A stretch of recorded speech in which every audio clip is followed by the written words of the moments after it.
Olá, pessoal, muita luz, muita paz a todos. É um grande prazer estar aqui com todos vocês.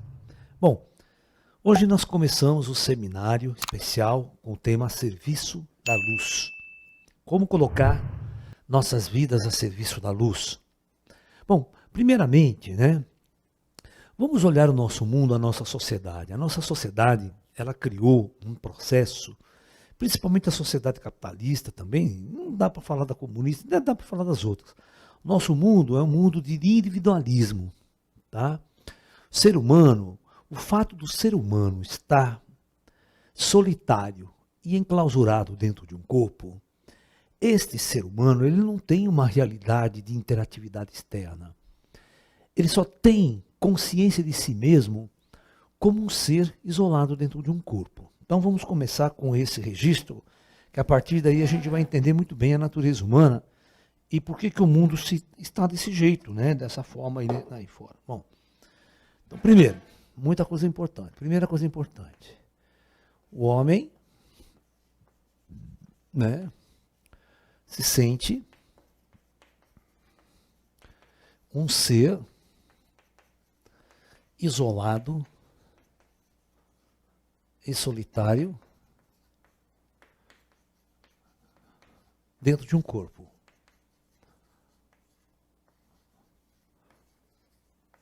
Essa é a premissa primária, ok? Então, devido a esse isolamento, esse profundo isolamento humano, este homem vai procurar ser feliz.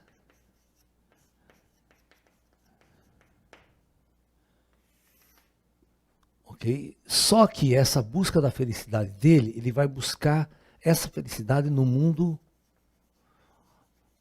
exterior, fora dele. Muito bem, então vamos lá. 3.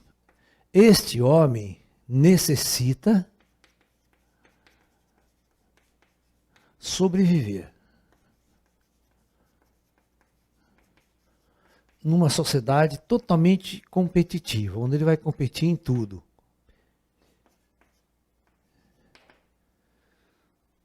Tá? 4. Depois nós vamos falar exatamente de tudo isso aí, tintim por tintim. Ele é movido pelo sexo, que formata seu ego e todas as suas ações no mundo.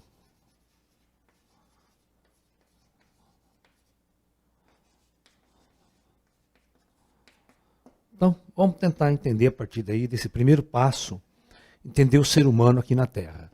A gente vai entender por que ele não trabalha para o outro? Por que ele não faz absolutamente nada em prol do próximo? Tá? Sem obter algo em troca. Ele precisa ter algo em troca. Muito bem. Então, quando o ser humano encarna, o espírito humano encarna pela lei do karma, ele esquece profundamente de toda a sua natureza espiritual, toda a sua natureza superior. Ele esquece. Então é como se ele tivesse um disquete vazio. A partir desse momento ele é uma criança, ele nasce do seio da mãe, do ventre da mãe, quer dizer, e passa a viver neste mundo. E aí este ser passa a viver impulsos biológicos poderosíssimos.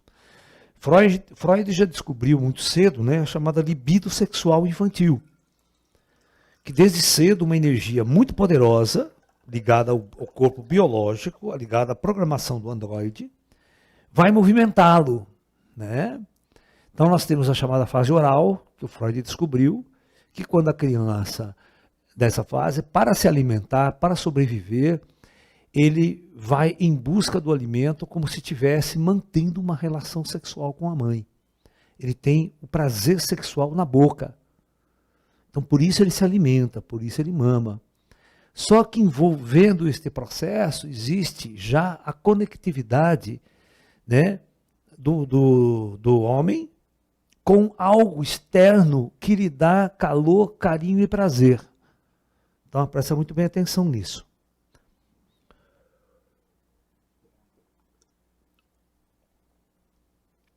E Freud dizia, qualquer repressão, qualquer desequilíbrio nesse aspecto, vai causar um trauma muito forte lá na frente.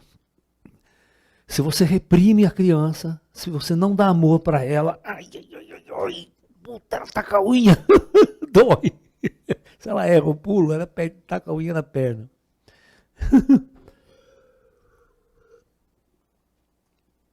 Então, olha que interessante, a partir do momento que essa criança, de alguma forma, vamos supor que ela é rejeitada pela mãe, sabe? Passa por um processo, às vezes nasce na rua, de mãe de rua, às vezes nasce também numa família que ela não é uma gravidez indesejada, ela é odiada desde quando está dentro da mãe, e quando ela nasce, ela é totalmente rejeitada. Toda essa energia é absorvida pela personalidade da criança.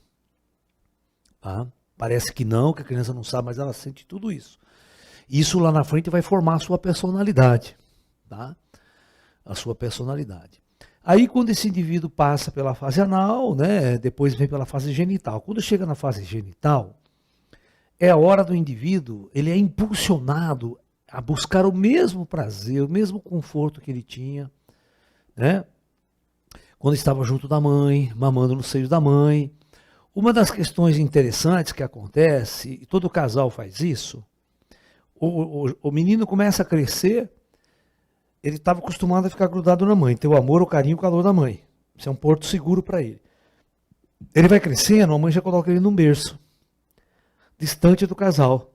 A criança já sente um processo de rejeição, de abandono e de solidão.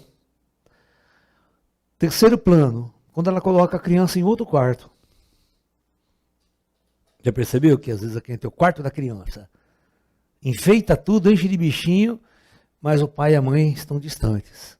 Então a criança, ela se sente inconscientemente rejeitada e ela passa a viver um universo de solidão, de angústia e tristeza e de medos. Os medos aparecem na solidão.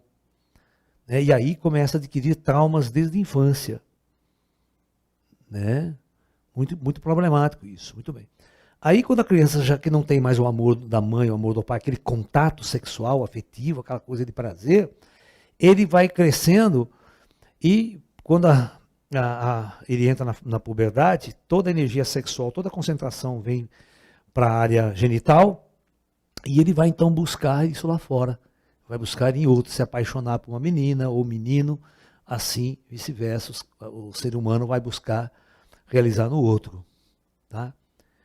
E agora para isso que é importante. Por que o ser humano não ajuda o outro? Por que ele não pensa no outro? Porque ele está 100% tentando resolver o seu problema. Ele é um ser individual. Ele compete com o outro. Então, quando ele está na escola, ele entra na escola, tá? É muito importante.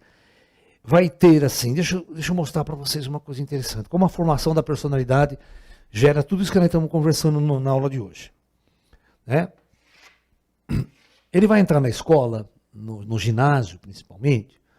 Então, vamos por lá, tem 1000 meninos, e tem 1000, né, meninas. Deste lado aqui. Nós sabemos que dessa amostragem, vamos supor que 10 aqui são extremamente belos e sexualmente atraentes.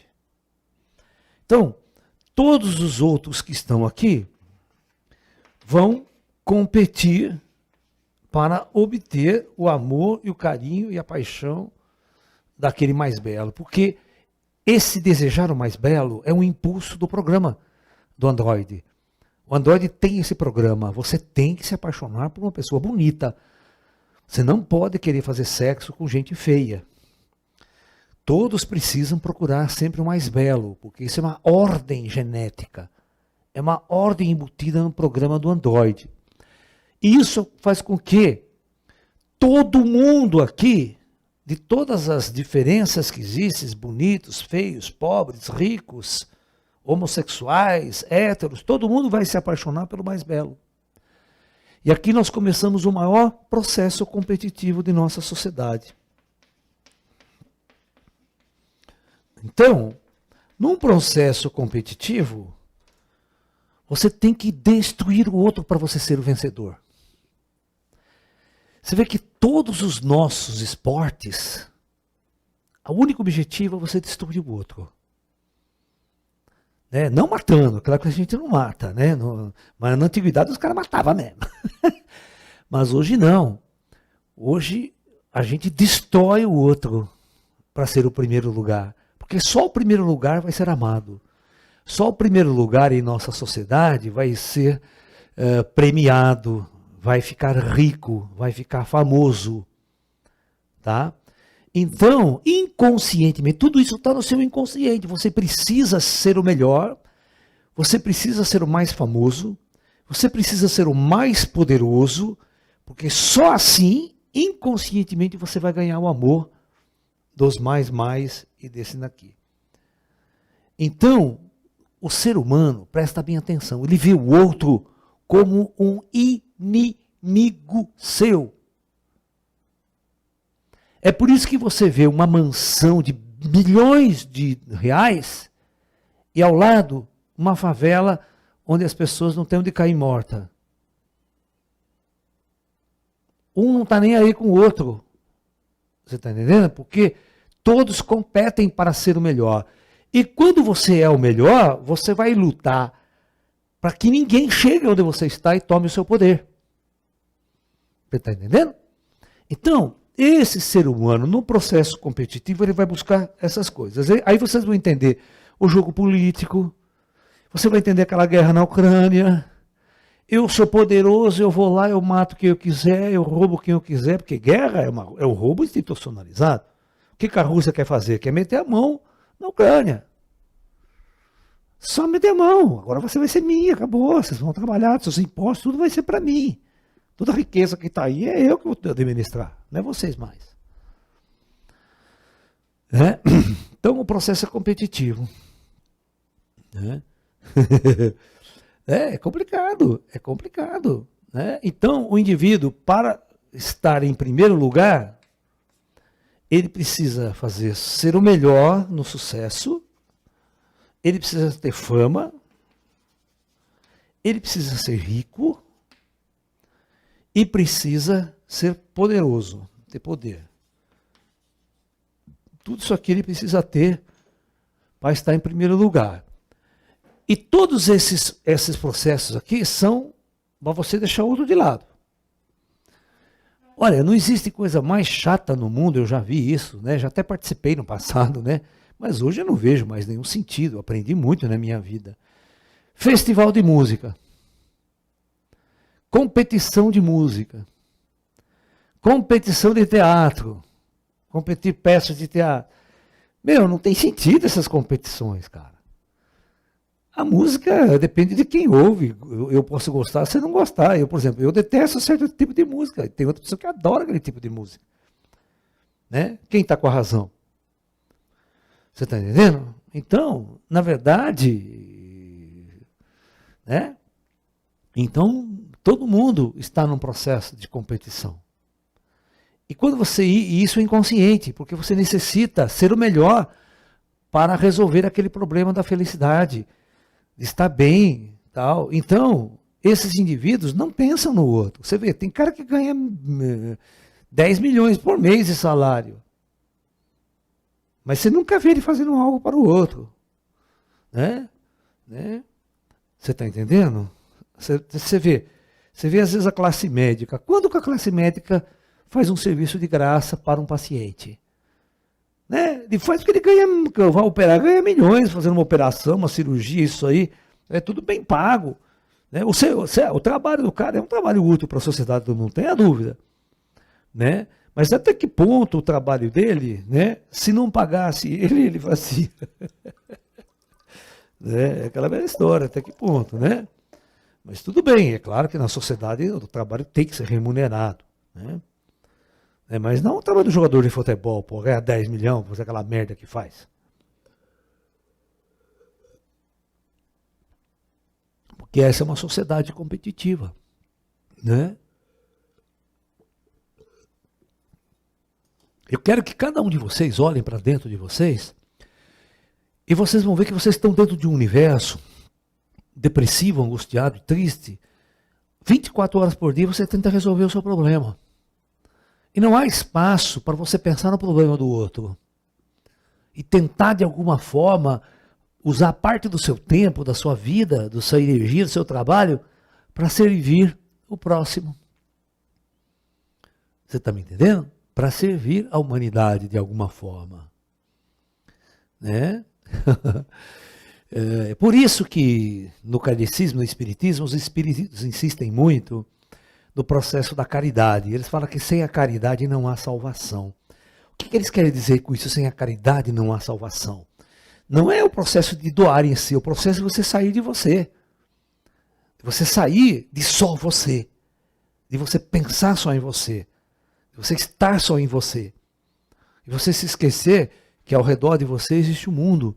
Existe muita gente precisando do seu auxílio, de alguma maneira da sua ajuda. Né? Esse tipo de personalidade humana criou essa sociedade piramidal, essa sociedade de divisões. As pessoas são divididas em classes sociais. As pessoas são divididas em profissões. As pessoas são divididas em grupos. Todos sem de grupos. É o grupo dos roqueiros, né?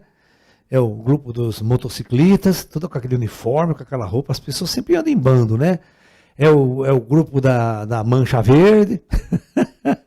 Certo? Torcida uniformizada, todo mundo se uniformiza e vão ser igual. Elas vão ser, perder a individualidade e vão trabalhar em grupo. Elas ficam nesses grupos, né? E elas se tornam pessoas dessa forma. Elas são agrupadas, mas individualizadas. Né? Então, a partir deste momento, o ser humano, ele age de acordo com instintos muito primitivos. Muito primitivos. Se a gente analisar uma manada, vamos pegar uma manada de cavalo, tá? E você vai ver que selvagem, pegou um cavalo selvagem, aquela manada. Você vai ver que você vai ter um cavalo, que é o garanhão, que é o forte, que é aquele que vai dominar as fêmeas. O que ele faz com os outros? Ele mete o cacete nos outros. Tá? Ele bate no outro, arrebenta o outro, porque ele é o líder, ele vai mandar, ele vai cobrir as fêmeas. Os outros vão ser massacrados, escrachados e se bobear até morto. Porque ele tem que ser o líder. Então, é o processo da competição. Por causa da fêmea. Certo? Então, ele não quer que o outro chegue até onde ele está. Ele vai impedir que o outro seja rico e chegue até onde ele está. Então, nós temos uma sociedade, por exemplo, se eu monto uma empresa. Eu sou dono da empresa. Meu lucro é exorbitante. Eu vou ficando cada vez mais rico, cada vez mais poderoso. Mas os meus empregados, nunca eles vão sair daquele patamar. Eles vão sempre ganhar aquele mesmo tipo de salário, aquele nível de salário, aquelas coisas tal. E eu, sim, eu vou crescer. Você está entendendo? Porque aí eu me distancio, me separo. Eu sou o poderoso, eu sou o cara de sucesso, meus empregados. Não. Eu sou o cara de sucesso. Eu sou o famoso. Eu tenho dinheiro. É igual uma banda. É muito interessante a banda. Você já pensou quando o cara manda umas bandas de rock? E você tem um cantor. O cantor é o cara. O resto é o resto. Por exemplo, se você sai o guitarrista, o cara põe outro guitarrista e ninguém percebe. Sabe? O Queen. Vamos supor, Queen, Freddie Mercury. Se você troca o baterista, cara, ninguém liga nessa porra. Você troca o baixista, mesma coisa. Ninguém muda, a banda não mudou nada quando troca o baixista. Quando toca o guitarrista, às vezes você bota o melhor do que aquele cara ali ainda. Mas troca o cantor pra você ver, a banda desaba. Não é mais a mesma coisa. As brigas nas bandas é por causa disso. Né? Os caras queriam que o salário do Freddie Mercury seria 10 vezes mais do que os outros. Né? Até ele se sentar e falar, não, a banda é banda, todo mundo vai ganhar igual. Mas aí vem aquele discurso, né? Se eu quiser mandar você embora, rapaz, você vai rastejar na sarjeta de novo, porque depois substitui você por qualquer coisa. Quem faz sucesso sou eu. Então, as bandas brigam assim, os países começam a brigar assim. Né? Pô, ninguém liga para as brigas da África lá, por Oriente Médio, aquelas coisas lá, porque é só gente pobre. Sabe? Só gente que não vai atrapalhar o Ocidente, não vai enriquecer o Ocidente, mas agora com a Rússia lá, a coisa mudou de figura da Europa. A Europa entrou em desespero total. Né? Porque é uma potência na Europa mexendo com gente branca, mexendo com gente rica, mexendo com gente de poder. E agora, como é que fica? É um perigo desgraçado isso. Você está ameaçando o poder, o sucesso. Você quer tirar o poder do Putin, o sucesso do regime comunista, de toda aquela elite de poder. Por que tem? Você pega um regime socialista, um regime comunista, que deveria ser todos iguais, e você tem aqueles multitrilhardários milionários russos no poder lá. O cara com iate, maior iate do mundo, dono de 300 jatos no nome dele. Porra, mas não é um país comunista, socialista, cacete? Porra, que merda é essa? Quem que vai entender isso? Por que você precisa ter esses oligarcas, né? Com bilhões num país que se diz comunista socialista? Você deveria dividir os seus bens com o povo, teoricamente. Isso não acontece. Não acontece porque as pessoas não mudaram o ser humano. O ser humano está sendo movimentado por essas energias aqui. Né? E ninguém vai servir o próximo. As pessoas vão usar o próximo. É diferente. Usar o próximo é uma coisa.